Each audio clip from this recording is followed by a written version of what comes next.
অনেকেই কমেন্টে বলে থাকেন ভাই আমার কবুতর তো ডিম পারছে না, তো এর জন্য কি করণীয়? এর জন্য করণীয় রেনা WS। এটা কিভাবে মিক্স করে কবুতরকে খাওয়াবেন তা আজকে আমি দেখিয়ে দেবো আপনাদের এই ভিডিওতে।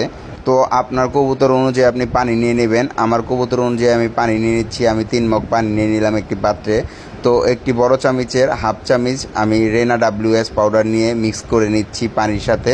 ভালোভাবে নেড়ে চেড়ে মিক্স করে নিতে হবে। এই মাল্টিভিটামিন পানি এখন দিব কবুতরকে, দিলাম। দেখেন কবুতর কিভাবে খাচ্ছে, এই দেখুন আপনারা চোখের সামনে। এই মাল্টিভিটামিন পানির কারণে কবুতর অতি তাড়াতাড়ি ডিম পারে। কবুতরের শরীরে ভিটামিন যোগায়, ভিটামিন A, ভিটামিন C, সব ধরনের ভিটামিন আছে এই রেনা WS পাউডারে।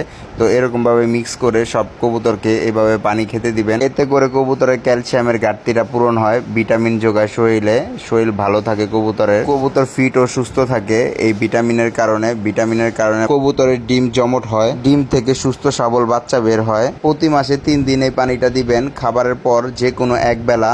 এতে করে আপনার কবুতর সুস্থ থাকবে, কোনো রোগ হবে না কবুতরের এই ভিটামিনের কারণে। রেনা WS এটা যে কোনো কবুতরের খাবারের দোকানে এই পাউডারটা পেয়ে যাবেন। এই পাউডারটা কবুতরের জন্য খুবই উপকারী। রেনা WS এটা যে কোনো পশু পাখির জন্যই খুবই উপকারী। শুধু কবুতর না, যে কোনো ঘুঘু পাখি, কোকাটেল পাখি, লাভবার্ড, টিয়া পাখি ইত্যাদি যে কোনো পাখির জন্যই এই মাল্টিভিটামিনটা খুবই উপকারী একটি ভূমিকা রাখে। ভিডিওটি যদি ভালো লেগে থাকে তো একটি লাইক দিয়ে দিন। Thank you for watching.